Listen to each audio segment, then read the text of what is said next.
Slow Burn Media and Bill Huffman present Who Killed, a podcast that provides a voice for the voiceless.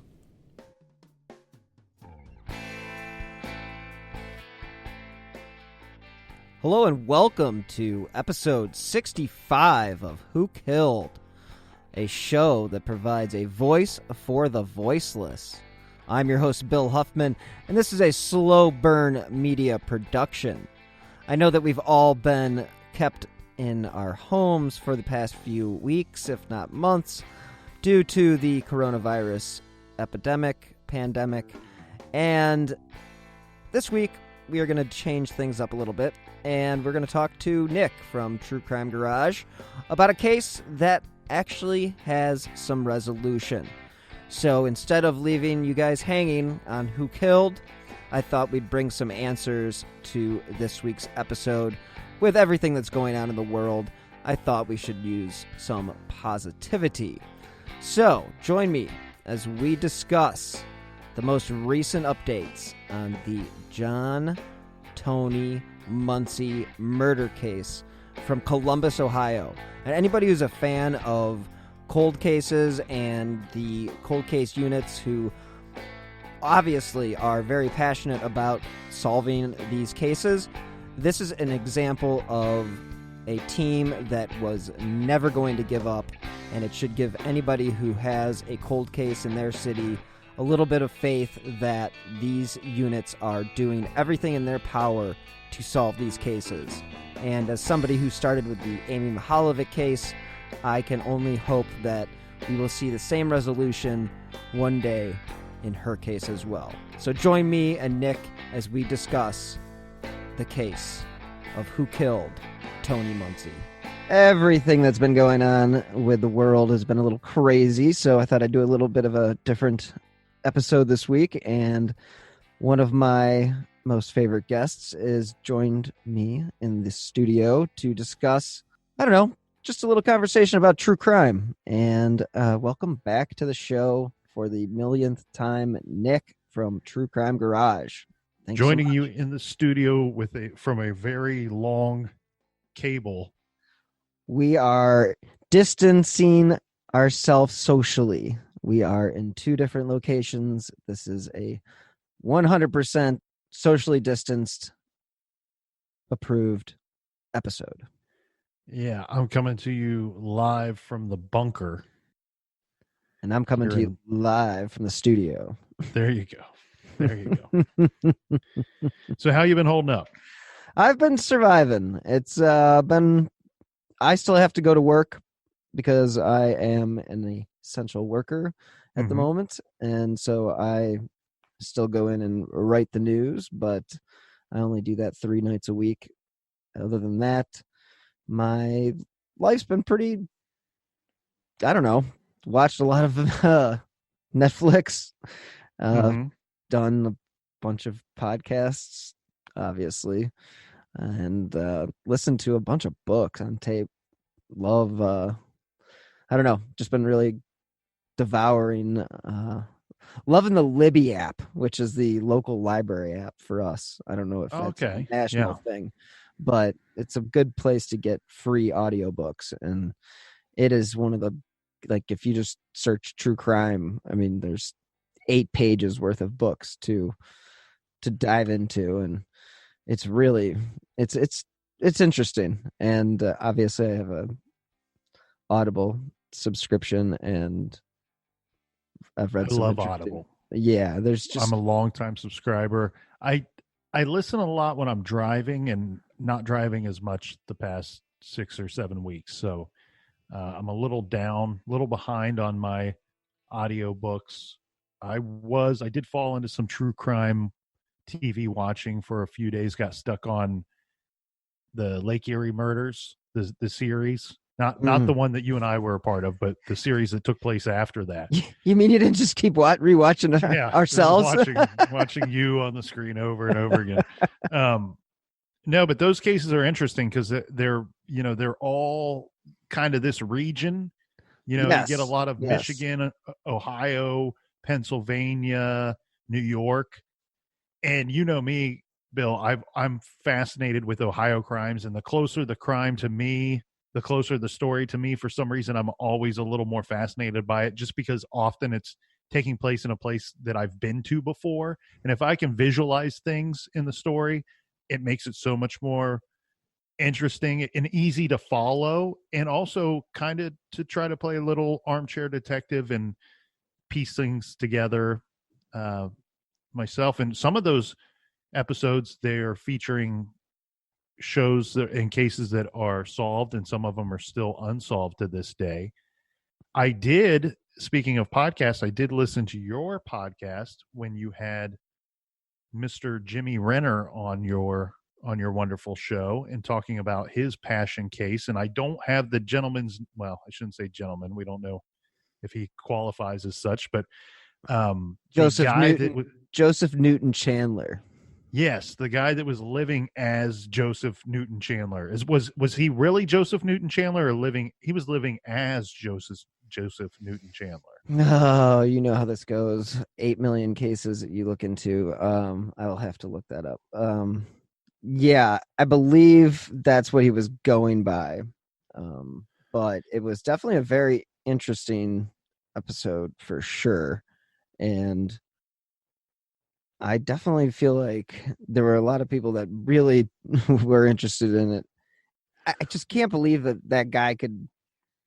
I mean, again, it was just such an old Robert Ivan Nichols. That's what his real name is.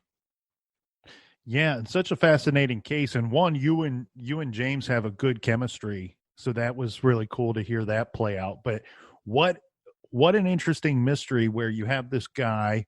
Why has he assumed this other identity? What else is he hiding? What is he running from? That's what I think is so intriguing about it, because the possibilities are kind of endless. And on True Crime Garage, we did an episode, I think it was about a year ago, and actually you had helped me with some of the audio for it, The Invisible Man. Yes. A man who was so similar.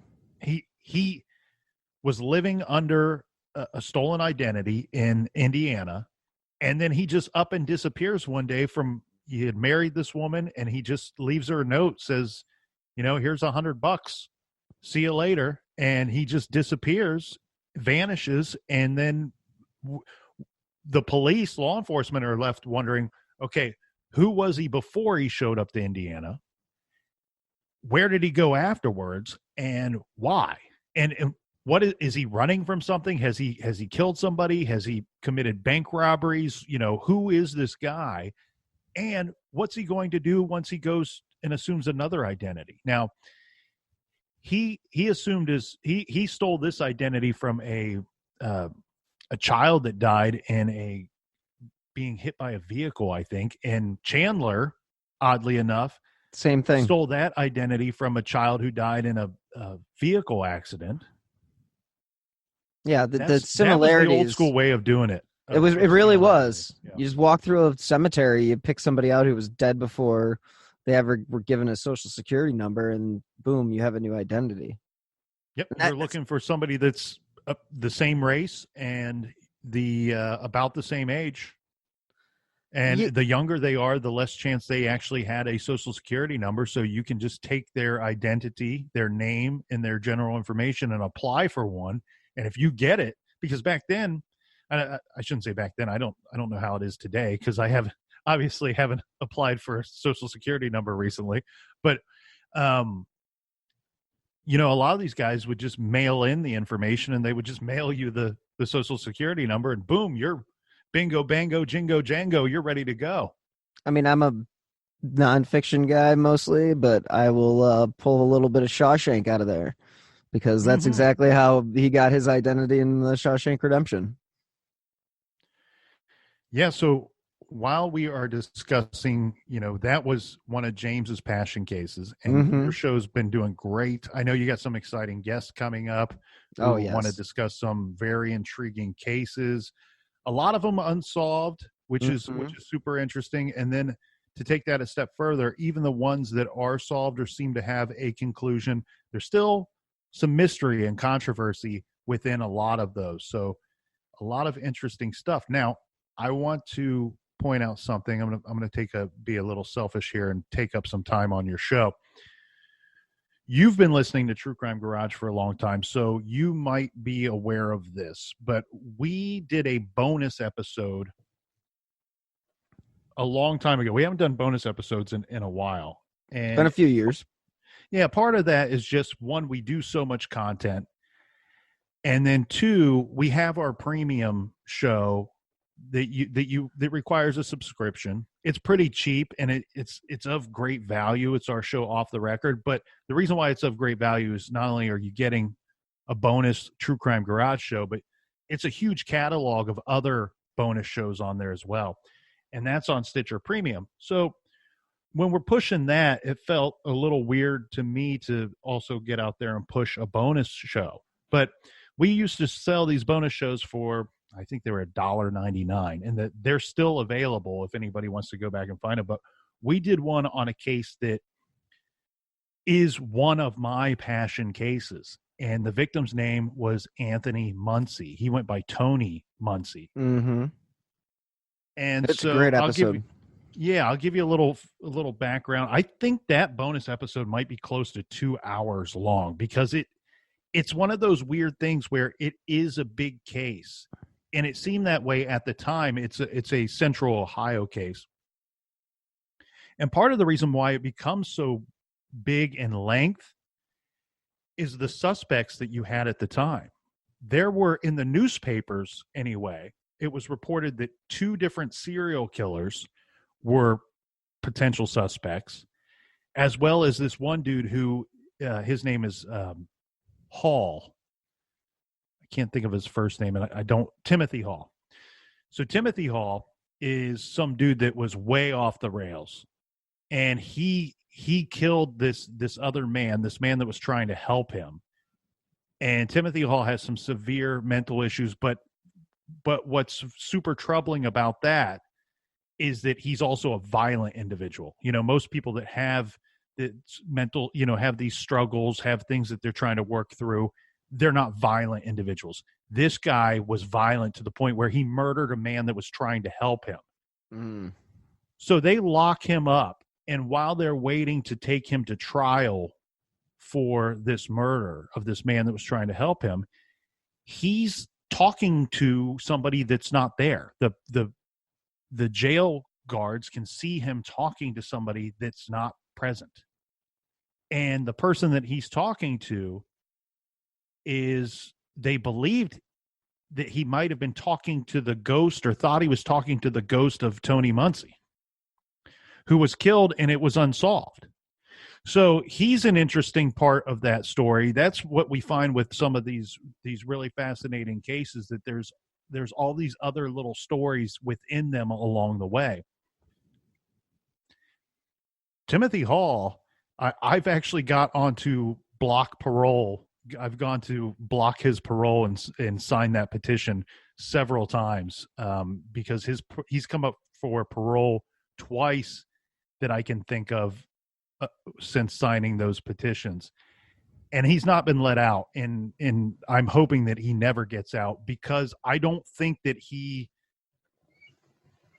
can reason in the way that some of us can, and I think he'll continue to be a violent individual, because just the things he was doing before he was locked up would terrify me if he were to get released. 2 of the other serial killers, one was a guy named Wickline, who I've spoke to local police. This was a guy that people told me, local police told me, like, we would never bring him into a room outside of the bars without cuffs on him and having multiple officers in every room with him. The officers, the guys carrying a gun and badge, were scared of this guy. This is how big, mean, and nasty this dude was. He was like 6'4", and if you bring up a picture of him, the dude had like just one of those ox-looking necks, and they mean as all get out. And they nicknamed him the Butcher because he chopped up a few people. And that's to put it bluntly. Yeah, well, they put him to death. He's been executed here in Ohio. And then there was another guy, and I'm going to get his name wrong, Eiler. He was from Illinois. He was a serial killer, and he would drive. He'd go out on the road, and he'd pick up these teenage boys and kill them out in the middle of nowhere. He got busted because he put one of his victims in the dumpster at his apartment complex. So it was pretty easy to link it back to him. And he was one of these guys that he got picked up for just one or two killings, but while he's behind bars, they figured out, hey, he probably killed all these other people. And his story is so weird. I'll tell you, I need to get like a team of people together and piece together the full Eiler story, because it is so crazy and bizarre. It doesn't sound true. It might not be true. He may have made up a lot of this stuff. I don't know, and I don't want to get too far into it because that's a rabbit hole for another time. But back to Tony Muny. So the way this went down was on Sunday, October 16th, 1983. The mutilated body of a boy is discovered. This is when men were looking for deer. Okay, so these guys are just driving to the grocery store, to a convenience store, to pick up a few items for the day. While they're out driving, they live out in the sticks. So they're always thinking about, oh, I'll see if I can spot some deer along these roadways, right? They're paying very much attention to the sides of the roads as they're driving to the convenience store. One of these guys, he spots garbage bags that are lying near a wooded area on the side of a country road. He says that he thought that he saw like a elbow sticking out of one of these bags, a human elbow sticking out of one of these bags. So he tells his buddy, stop the truck. They get out. What they discover is what he thought he saw is exactly what he did see. So they call this would have been the sheriff's department, Delaware County Sheriff's Department. They call them in, and unfortunately what they find is the body of Tony Muny. He was 15 at the time, and he's in some pieces in these different trash bags. Yeah, that was one of the things, and not to interrupt you, that was the one thing that stood out so much to me when I listened to the episode, was that arm sticking out of the bag, and just how horrible that must have been for the people that had to find that. And for Tony, obviously. Yeah, and I filed a request years ago and got the actual police report from when they pulled up, and when they're responding to this call of, hey, we made this horrible discovery on the side of the road. The short of it is they cut off his arms, which is so bizarre. It's so strange, because often when a perpetrator, a killer, will dismember an individual, if they're not doing it just for the sheer pleasure of doing it, they're doing it to make the package smaller, to conceal it, to move it, to dump the body somewhere and make it easier on themselves. So it seems weird to me that they stopped after cutting off the arms. And from my understanding, from what the way that the newspapers reported this, was we're talking about dismemberment at the shoulders and then again at the elbows. So I don't know if the killer was interrupted and couldn't dismember the body more before moving it, or if they just gave up at some point. Because you watch any mob show, or you read any serial killers that are willing to go into descriptions and give you a full confession, dismembering a person is not easy work. It's not easy at all. So maybe this individual just gave up at some point. But obviously they're doing it for a purpose. You don't just take on that task without it being a necessity, or, like I said, unless you're doing it for the sheer pleasure of it. So that's how an individual like Wickline gets linked to this possible murder. Maybe he's the guy that killed Tony Muny, because What is he known as? He's known as the Butcher. His previous victims, he dismembered them. One of the victims he dismembered just for pure shock and pure effect. It was to send a message. He was involved in drugs. He moved drugs. He sold drugs. This Wickline guy was every bit a career criminal. He broke into places. He robbed places. He stole things. He cheated everybody he knew. And he's like a one-man wrecking crew. He'd kill. He'd do whatever he wanted. He didn't care. And that's part of the reason why I think even guys in law enforcement were afraid of this dude. This is not only walking evil within Wickline, but it's also just a guy that was born to break the law. And what happened was one of the murders he got locked up for, or I should correct that. He was never technically convicted of it. It never went to trial, but it's considered a closed case because he already got locked up here in Ohio. Was this drug dealer that he was a known associate of. He must have owed him money, or Wickline didn't like him for some reason, because what he did was he attacked the guy, killed him inside his home in his residence, and left the man's head on his nightstand, leaving the decapitated body in the bed next to the nightstand, just for sheer shock value, probably to send a message out to anybody else that he may be working with that might wrong him. There's rumor of him even going down to Florida and offing a person or two down there as well. So he gets linked to it just by, this is what I think is fascinating, because some of these old cases from like the 70s and 80s, they read like a fictional crime story, right? Oh, this guy who's been known to chop up people, he's a known murderer. Oh, he was out in just the general area as this victim who had the same similarities. Well, it must be him. So just that fact right there, it's a big leap, but that makes him one of their prime suspects at the time. They can't ever pin Tony Muncy's murder on him, and it seemed to me like a lot of people at the time, or at least the way that it read in the newspaper stories back in 83, 84, and 85, was that a lot of people were pretty convinced that Timothy Hall, the guy that was locked up that was talking to somebody that wasn't there, was probably guilty of it. Partly because he was closer in age to our victim, to Tony Muncy, who was only 15 at the time.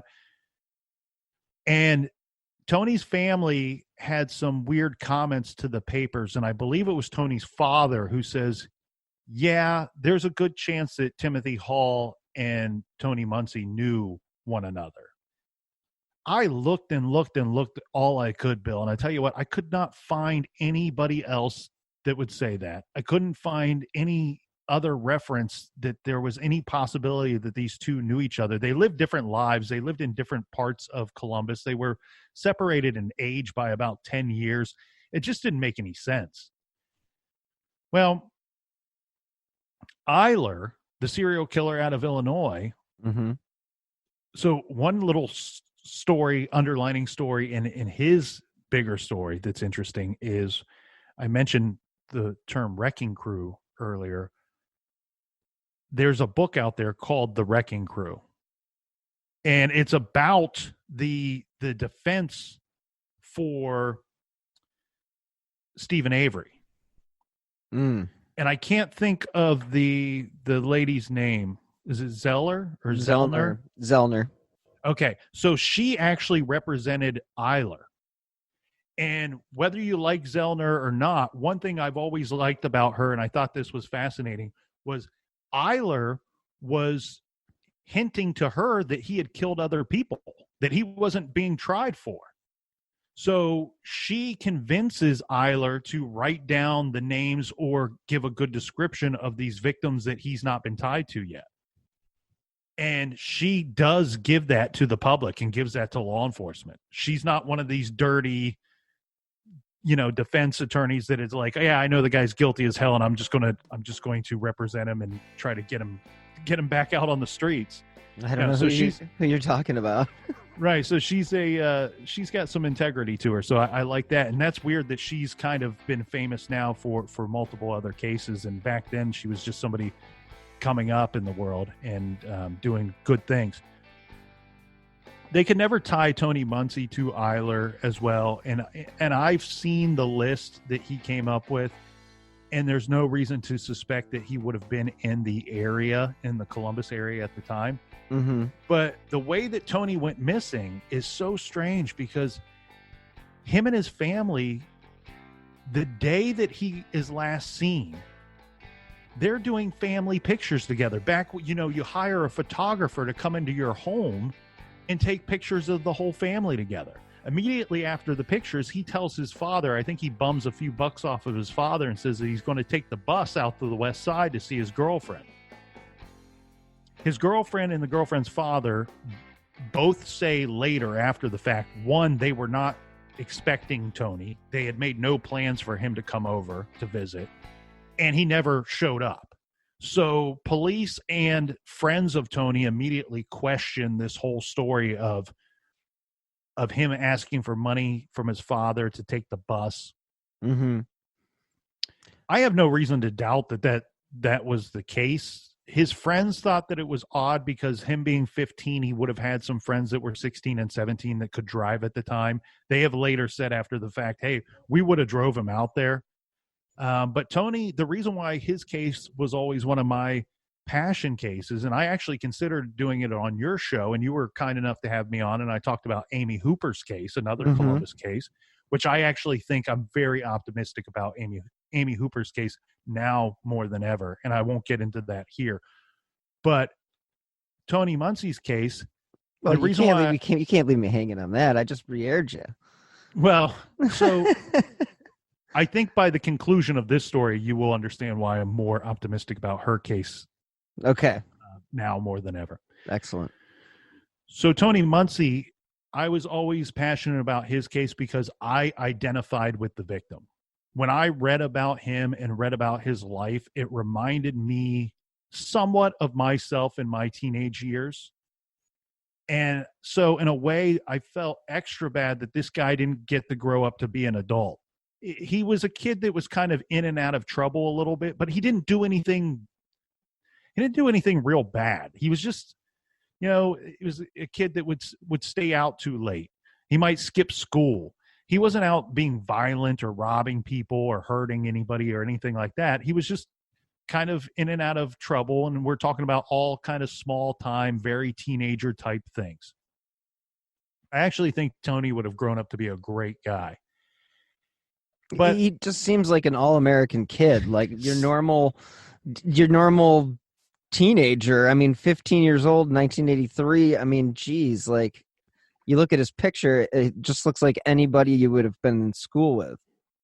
So he goes out, says he's going to ride the bus to go see his girlfriend. He doesn't come home that night, but this doesn't set off any alarm bells because he was known to kind of just run the streets, and it was not a big deal. He would often stay out with friends and then just crash at a friend's house. Now, there was some dynamics inside the household where dad was kind of strict about the rules and mom was more let the boys be boys kind of attitude. So there were many nights if he didn't come home that she was aware, but she didn't bring it up to her husband because he'd get pissed and get upset that, hey, the kids aren't following the rules. So he doesn't come home that night, but it doesn't, like I just said, it doesn't bother anybody. It doesn't set off any alarm bells. They never all had reported a friend him like missing. that too. What's that? I think we all had a friend like that too, who I couldn't get away with doing something like that, but you knew a buddy that could be like, yeah, I'll sleep over tonight. And, like it's just, he could fly by the seat of his pants. Yeah, his parents. there were. Yeah, that's just. Yeah, there were kids that either their parents just trusted them so much, or they just were very hands off, right? And just kind of let them be themselves and let them grow up and let them learn through trial and error. Free range children. Yeah. So the weird thing about Tony is even though he's 15, he's never reported missing. In fact, his parents don't know to be alarmed by anything until they're listening to the radio of a discovery of a teenage boy who was killed. They lived in Columbus proper, which is in Franklin County. Now, north of Franklin County is Delaware County.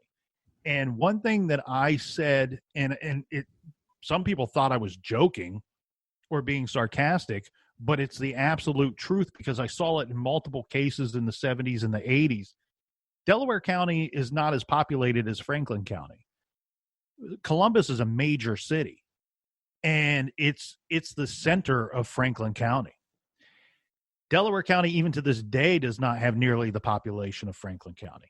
And so back in the 70s and 80s, because the population was so small in Delaware County and it was all kind of country roads, I said in our Tony Muny coverage that one thing that seemed to be a popular option and seemed to be a successful modus operandi was if you killed somebody in Columbus, if you could transport their body all the way up to Delaware and dump them on the side of a country road, you seem to get away with it. And that's what happened with Tony Muncy's case. And so they find him up in Delaware County. They ran their investigation pretty hardcore. It was weird, though, because Delaware County really wanted to work the case. They wouldn't hand it over to Columbus PD or to Franklin County Sheriff's Department, which at the time would have been better equipped to handle this type of case. Columbus PD really wanted this case, so much so that they were actually actively working it at the same time, but they were butting heads with the Delaware County Sheriff's Office.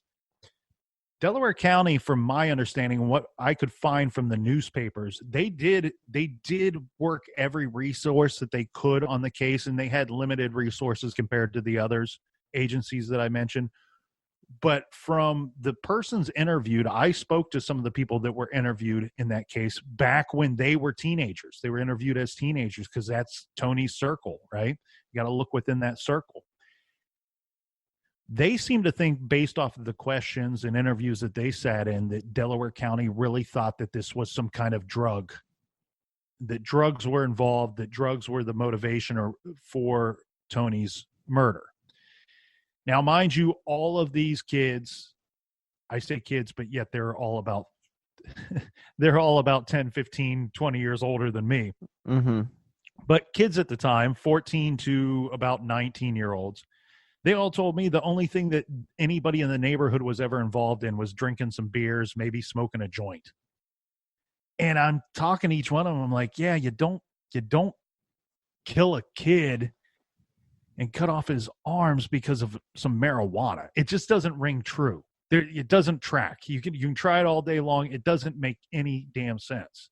No. So that's where you circle back and you go, okay, well, maybe Timothy Hall was the guy. Anyway, the case goes nowhere.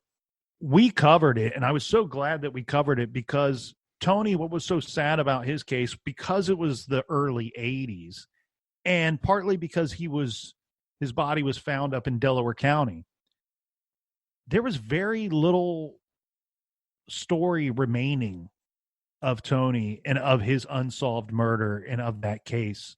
It wasn't something that popped up in the newspapers. It was not something that was discussed in Columbus. And then I got on the internet. He had damn near zero digital footprint. I just looked it up. There's only, I think, 3 articles that I could find about it. And after that, everything would probably be True Crime Garage. And they're from the Akron Beacon Journal. They're not even from the Columbus Dispatch, where you would think that would hail from. Now, I'll do another research, run it again on my newspapers.com thing. But yeah, that's just, I mean, did you find anything on newspapers.com? Well, newspapers.com is a great resource and I love it. But as far as Central Ohio goes, there's very few. Newspapers.com relies on the publication signing up with them. Exactly. And not a lot of the Central Ohio publications have signed up on there. So you don't get, it's not a great resource for Columbus or Franklin County cases. Is there one? Is there one that, because I know there's other ones out there, like there's newspaperarchive.com. I mean, do any of those get Columbus papers? Because that is such a great tool for people that like to do the research on these cases. Yeah. And the thing, what I did was, this was a couple years before we covered it.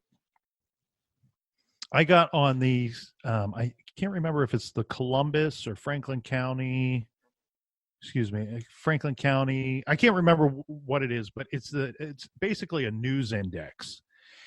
And you can't view the actual articles, but it will tell you, it's like a catalog of the articles. So Okay. I found that there were plenty at the time, articles in the Columbus papers, because of what the story was, and because of it being an unsolved child murder, and really just something that terrified that neighborhood, that general neighborhood. You had interviews in the papers with kids saying, yeah, I feel like I'm next. And they had all these little kind of urban legends that were created out of Tony's death within that neighborhood. It's horrifying. Some kids saying, oh, I saw guys driving around in a black car, and he was seen at the mall. Somebody picked him up at the mall, and there's all these little kind of urban legends. To give the listeners a little idea, how far away did you live from where this took place? Well, I grew up probably 7-8 miles from where Tony grew up. But wow, okay. But keep in mind, he's significantly older than. Well, sure. He would be, if he would be alive today, he'd be significantly older than me. I was a little baby back in 1983. But as was I. Yes. So this was just a case that I stumbled upon in my mid-20s, and really wanted to take a look into it because I thought it was such a fascinating case. And so yesterday, I saw you got the record button going. I imagine you'll put this out at some point, but when I say yesterday, I mean April 29th. I'm trying to support some local businesses, right? During this time, I went and picked up a couple pizzas, doing the carry out with the mask and gloves on, and some guy invited me to stand in line with him, and I mentally gave him the finger, and I said no, but all he really got was a no thank you, and I waited, down the block. So anyway, I get this text from the captain, and I can't really see what it is because I saw that it buzzed when I was in my car, but I left my phone in my car because that's another thing I'm doing during this whole little quarantine thing. I'm not bringing my phone into places with me unnecessarily. I'm just walking in real quick to pick up a couple pizzas. So I saw that the captain buzzed my phone. Yeah, that's a good tip. You can use that one at home, people. So I saw the captain text me, picked up the pizzas, drive home, and I'm able to look, at his actual text once I get home. Once I, sprayed myself down with the garden hose out front and scrubbed everything. So before the first bite of pizza, I click on his text. He sent me, this was breaking news, April 29th. Delaware County authorities solved 1983 cold case of 15-year-old boy's murder. Oh. They solved his case. Shut up. Isn't that crazy? So it has no relation to Amy Hooper's case, but when you hear something like this, you go, shit, anything's possible. 1983 was Tony Muncy's murder. Amy Hooper, well, you just had me on your show. What was it, 91? 92, 91, 92. So one that this should give everybody hope for any cold case out there, not just Amy's case.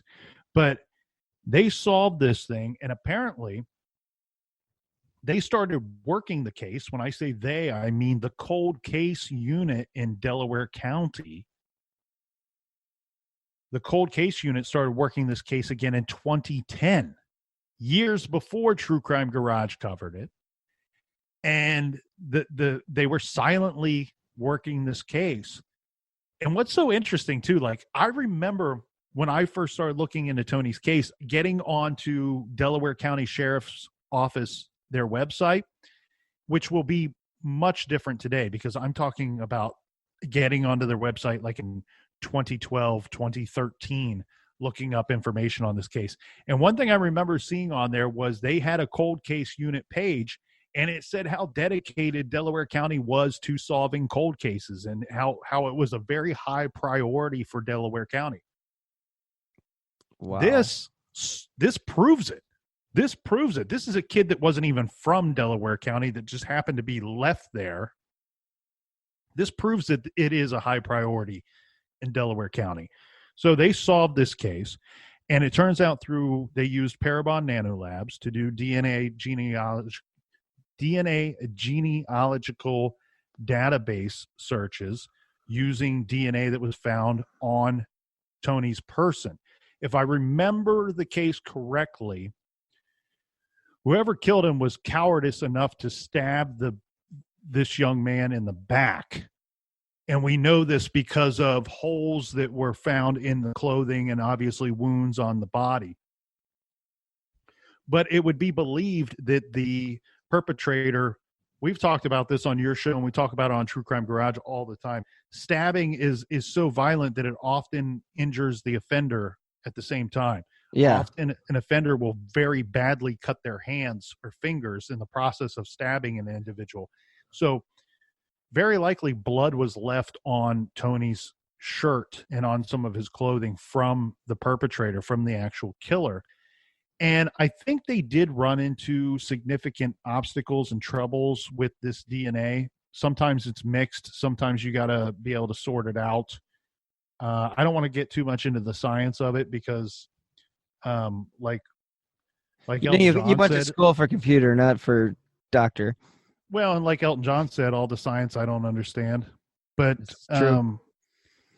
through the DNA research, it sounds like they felt like they had a break. This would have been in June of 2018, and it was about 18 months later that they narrowed it down to 3 brothers. It's crazy. And they were able to determine that one of the 3 brothers is the guilty party. This was based off of some additional information. This guy did have a bit of a history, a criminal history, that is. Unfortunately, the killer, Tony's killer, is dead. He died in 2013, and he would have been 30 years old at the time of Tony's murder. His name is Daniel Allen Anderson, is the man that killed Tony Muncy. So, as sad as the story is, as sad as the case is, it does make me happy that it's finally solved. I did a little chair dancing while I was eating my pizza and reading the article. I did go back to try to figure out what Daniel Anderson's criminal history is. He's got a lot of small charges against him in the Franklin County area. It looks like he at some point was a registered sex offender.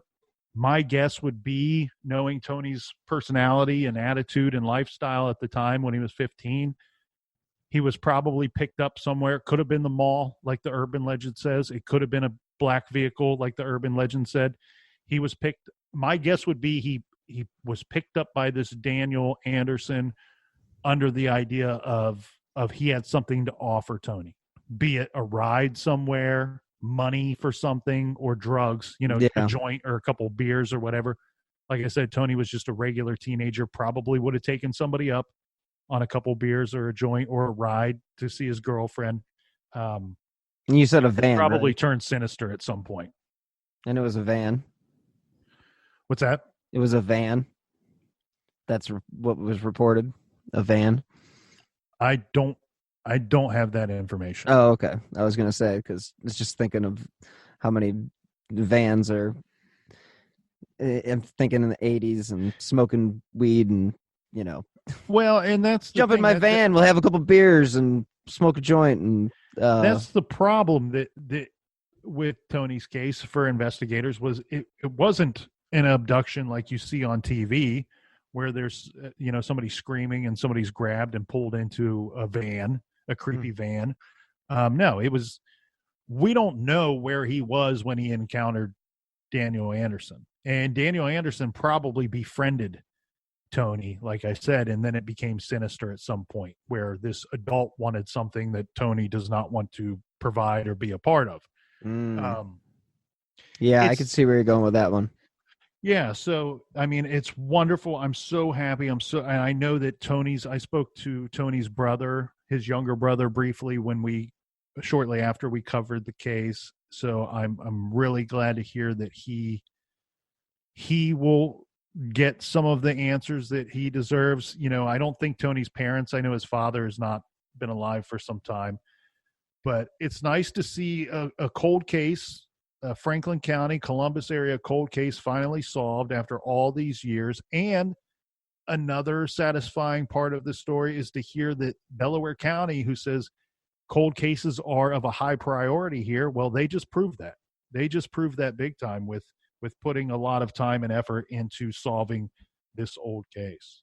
And I think that does give you a lot of hope in other cold cases in other municipalities that do say we are making this a priority, and they do have the technology that they can use to solve these cases. And I'm so happy that it's nice to actually have an episode where we know actually who killed the person, because so many of the cases that we cover, it's, there isn't an answer, and there's a lot of speculation.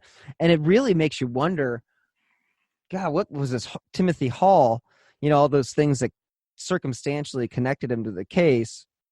Man, there's some weird stuff there. And I would really love to know if this Anderson character had shared any of this information with anybody.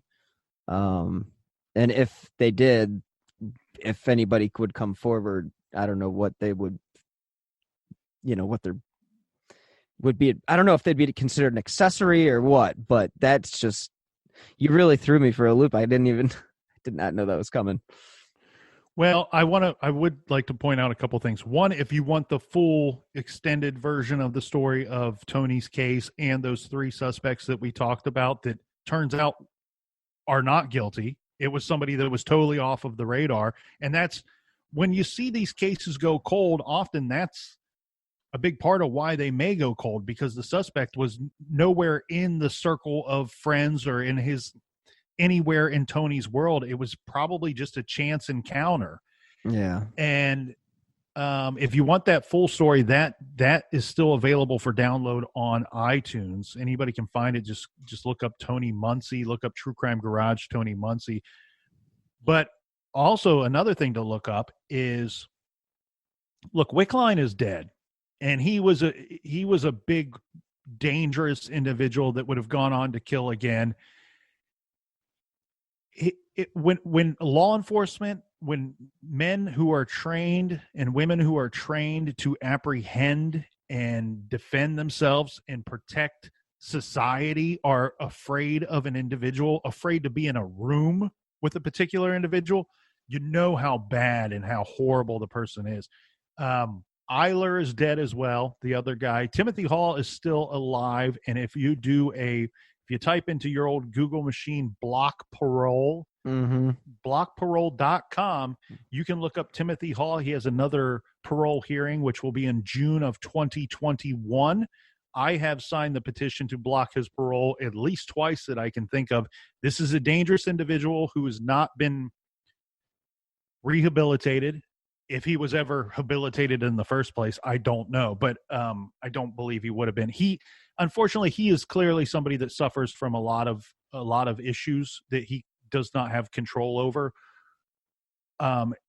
Yeah. Bill, our show is a big proponent of pushing that this country does not do a great job or a good enough job of solving some of the mental health issues in this country. And I'd like to see that change. But Timothy Hall is a violent individual, and that doesn't come with those kind of illnesses. I don't even know what to call mental health things anymore. There doesn't seem to be a good word or good terminology for it. It's not easily explained. But one thing that people should keep in mind is these individuals that have these issues that are trying to work through them, the overwhelming majority of the time, they're not violent individuals. This guy is, and that makes him a danger to society. He cannot be back out. He comprehends enough of what he did, but during his interrogation, he tells the police officers, I believe this is the first time that I killed. That's another reason why he becomes a suspect in Tony's case. I believe this is the first time I killed, and I believe I really liked it. I believe it's something I'll do again. And guess what? I believe Timothy Hall. And that's why I get on block parole and sign that petition every time. 2021, June of that year, I do not want to see that guy walking down the streets of Columbus, Ohio. No, get on the Google machine, like Nick said, and definitely voice your displeasure with parole. And he is definitely a menace to society, and people like that deserve to remain in prison. And again, even if you look up his current records, he has not been a model prisoner. He's not been rehabilitated, like you said. Not that we do great at rehabilitating anybody in prison, but he's even worse. So with his mental issues, I do hope that he stays where he is. And I can't believe that the Muncy case is solved. And it's somebody who wasn't even on the list. That's crazy. But I do highly recommend anybody who's listening to this to download and check out the True Crime Garage episode on it, because it is a very, very thorough dive into the case. And I have it. I've bought it. So on the iTunes store, it's very affordable. It's $1.99. Yep. It's $1.99. Bill, I appreciate you having me on. I appreciate our little bunker cast that we did, and that was awesome. Thank you so much. Great to talk to you. And I wanted to celebrate this moment with somebody, so I was very thankful that you had me on. And don't the captain's gonna get jealous, so don't. I don't know. He might be mad. Oh, he'll be fine. He'll be fine. The captain's been very busy, staying very busy with things, and we've been busy with True Crime Garage things. So a lot going on in the garage, even though we are in love the new shirts too mode. Oh, cool. Thank you. Thank you for saying so. That is the captain is the designer of almost all of our shirts. So no kidding. Okay. That's a big kudos and a big shout out to him. Excellent. Well, everybody buy your t-shirts from truecrimegarage.com.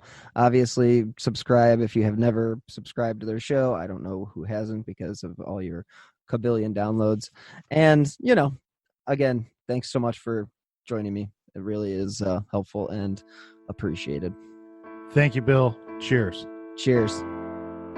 Thank you again to Nick from True Crime Garage for joining me once again in the studio. Of course, he was in Columbus while I was here in Cleveland, so we were socially distanced. As you guys know, I have been producing 2 shows. I produce My Passion Case as well as Who Killed. Currently, I am working on season 2 of My Passion Case. I have guests lined up such as Kelsey German of Delphi, Liz Attorney of the Sarah Turney case, True Crime Files, Evidence Locker, and many, many more. And for the 2nd year in a row, I will be representing Who Killed Aim Holovic, and My Passion Case on Podcast Row at CrimeCon 2020 in Orlando. It is definitely something that every true crime fan should check out if they have the opportunity. The new dates are now October 30th through November 1st, and if you would like to save on your ticket, you can do so by using my promo code AMY2020. And if you enjoy this podcast and my other shows, you can help support independent journalism by clicking on the donate button, either in the show notes or on the left-hand side of slowburnmedia.com, and that is slow minus the W. You can also contribute to the show via the Venmo app with my username at Bill-Huffman-3. I will also provide a link in the show notes. Every contribution does help, and it does keep these slow burn podcasts running. You can support the show another way by leaving a 5-star review on Apple Podcasts or wherever you listen to your favorite shows. Those 5 stars do help keep these important cases that I cover in the spotlight. And again, if you guys have any information regarding any of the cases that I've covered, you can always submit a tip anonymously to crimestoppers.com, or you can reach out to the FBI at 1-800-CALL-FBI. And if you'd like to stay up to date on the cases that I have covered, as well as the new shows that I have coming down the pipeline, please follow me on Twitter at BillHuffman3.